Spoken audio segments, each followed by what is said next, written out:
Bapak Ibu guru hebat yang ada di Indonesia. Nah, hari ini saya akan kembali berbagi kepada Bapak Ibu sekalian, dan untuk video kali ini saya akan membahas tentang pretest PPG. Nah, jadi Bapak Ibu, pelaksanaan pretest PPG untuk tahun 2023 ini memang masih sama seperti apa yang dilakukan pada pretest PPG tahun-tahun sebelumnya. Khususnya tahun yang lalu Bapak Ibu ya, masih dilakukan secara daring Bapak Ibu. Nah, jadi untuk melaksanakan ujian pretest PPG ini Bapak Ibu, yang pertama Bapak Ibu nanti harus menyediakan satu laptop, kemudian satu handphone Bapak Ibu. Satu laptop, satu handphone. Nah, mungkin Bapak Ibu bagi yang belum pernah mengikuti ujian pretest PPG mungkin menjadi bertanya begitu kan, apa sih sebenarnya fungsi laptop dan handphone ini? Nah, jadi laptop itu Bapak Ibu, itulah nanti yang akan Bapak Ibu gunakan untuk mengakses SIM PKB, begitu kan? Nah, SIM PKB ini, dari situlah nanti Bapak Ibu masuk ke link ujiannya, begitu, sesuai dengan jadwal yang sudah mereka berikan di SIM PKB itu sendiri. Itulah guna laptop Bapak Ibu. Jadi laptop itulah yang kita gunakan untuk mengakses soal, kemudian untuk mengerjakan soal, sesuai dengan SIM PKB kita masing-masing.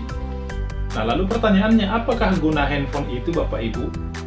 Nah, handphone itu nanti akan Bapak Ibu gunakan untuk Zoom, begitu Bapak Ibu. Jadi nanti sebelum ujian, Bapak Ibu nanti akan Zoom bersama rekan-rekan kita yang lain yang satu gelombang dengan kita, memiliki jadwal yang sama, beserta dengan pengawas yang sudah ditentukan Bapak Ibu.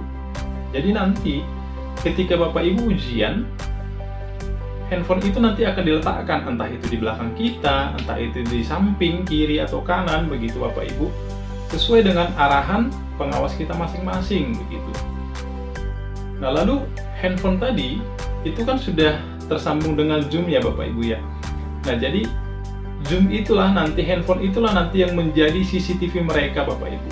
Dari situlah mereka mengawasi kita, melihat kita, begitu, untuk memastikan yang pertama, apakah memang lingkungan kita sudah aman, sudah nyaman, apakah lingkungan ujian kita itu tidak mengganggu orang lain, misalnya karena kebisingan Bapak Ibu.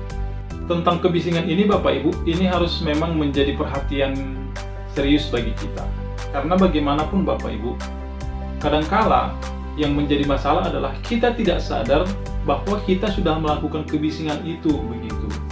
Maka kita harus memperhatikan mikrofon dalam Zoom kita Bapak Ibu, apakah sudah di mute atau di unmute gitu. Jadi ada saatnya kita mute, ada saatnya kita unmute Bapak Ibu. Karena dari pengalaman Bapak Ibu, ada peserta yang akhirnya dianggap gagal karena memang sudah beberapa kali diingatkan, ya tetapi entah karena tidak menghiraukan atau karena kelalaian, ya yang bersangkutan tetap ribut dan akhirnya dianggap gagal dan tidak bisa mengikuti ujian, begitu Bapak Ibu. Nah, selanjutnya Bapak Ibu yang harus kita perhatikan, ini serius sebenarnya harus kita perhatikan Bapak Ibu. Kadangkala, ini pengalaman bahkan pernah saya alami sendiri Bapak Ibu. Kadangkala kita akan terganggu ketika kita menggunakan hotspot Bapak Ibu.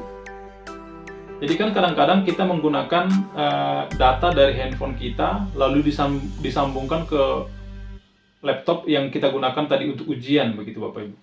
Nah, tetapi yang harus Bapak Ibu antisipasi dari sekarang, kadangkala nanti ketika kita menggunakan handphone kita sebagai hotspot atau sumber data untuk laptop kita, itu bisa saja nanti terganggu ketika ada orang lain yang menelpon kita dengan telepon biasa Bapak Ibu. Nah, untuk hal ini ada beberapa hal yang bisa kita lakukan. Nah, yang pertama, kita bisa memang mengingatkan teman-teman kita untuk tidak menghubungi kita, begitu kan Bapak Ibu. Nah, tetapi tidak bisa juga kita pungkiri Bapak Ibu, kadangkala ada orang yang menelpon kita yang memang tidak kita duga-duga gitu. Misalkan ada orang tertentu yang sebenarnya belum pernah menghubungi kita atau jarang menghubungi kita, ya tidak disengaja ketika kita ujian mereka menghubungi, ya otomatis ketika telepon biasa itu masuk ke handphone kita, ya datanya kan akan mati Bapak Ibu. Nah, maka kalau saran saya Bapak Ibu, memang ada beberapa teman dalam pengalaman kami ketika mengikuti hal seperti ini Bapak Ibu, ada memang beberapa langkah yang mereka lakukan untuk menghindari hal-hal seperti ini. Jadi ada beberapa pengaturan. Nah, tetapi langkah sederhana menurut saya Bapak Ibu yang bisa Bapak Ibu lakukan adalah belilah paket data tersendiri Bapak Ibu. Jadi ketika misalnya Bapak Ibu menggunakan handphone ini sebagai sumber datanya nanti, atau sumber, kita katakanlah hotspot dalam proses daring ini Bapak Ibu, alangkah lebih baik handphone itu untuk sementara kartunya Bapak Ibu keluarkan, lalu Bapak Ibu bisa membelikan kartu paket khusus Bapak Ibu selama ujian itu berlangsung begitu. Nah, otomatis nanti kemungkinan untuk ditelepon ke nomor handphone biasa itu kan akan kecil Bapak Ibu, karena satu, nomor handphone yang lama sudah kita keluarkan untuk sementara. Kemudian yang kedua, nomor handphone yang untuk kartu yang baru itu mungkin saja masih kecil kemungkinan sebenarnya untuk dihubungi oleh orang lain gitu. Nah, tetapi di atas semuanya itu Bapak Ibu, saya hanya ingin menyampaikan kepada Bapak Ibu, untuk mendapatkan hasil yang maksimal, yang pertama Bapak Ibu harus santai Bapak Ibu. Memang ada kemungkinan gangguan, ada A, ada B, ada C, dan sebagainya begitu Bapak Ibu. Nah, tetapi hal baiknya yang perlu Bapak Ibu ingat, kan kita punya pengawas Bapak Ibu, pengawas ujian. Jadi misalkan ketika Bapak Ibu terkendala karena sesuatu, nah pengawas ini kita bisa berkomunikasi dengan handphone tadi Bapak Ibu, dengan kamera zoom tadi, kita bisa berkomunikasi dengan pengawas sebenarnya. Misalnya kita kendala jaringan, kita bisa komunikasi dengan pengawas, dan mereka nanti akan membantu kita Bapak Ibu. Misalnya waktunya kan berjalan, jadi untuk sementara mereka bisa stopkan waktunya dulu begitu, sampai nanti kendala kita bisa teratasi. Nah, jadi secara umum Bapak Ibu, saran saya yang pertama, carilah tempat yang aman, yang nyaman, yang jauh dari kebisingan. Kemudian yang kedua Bapak Ibu, saran saya, pastikan bahwa ketika Bapak Ibu mengikuti pretest PPG, Bapak Ibu memang sudah memiliki ketersediaan paket atau kuota untuk mengikuti pembelajaran daring. Hindarkan Bapak Ibu, satu, keramaian.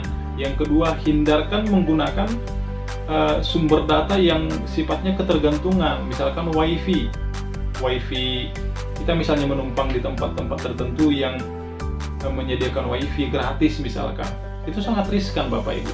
Kenapa? Yang pertama, di tempat terbuka kebisingan itu sangat riskan terjadi. Kemudian yang kedua, wifi di tempat-tempat umum itu biasanya akan digunakan oleh banyak orang, dan itu juga sangat riskan untuk mengakibatkan gangguan jaringan begitu Bapak Ibu.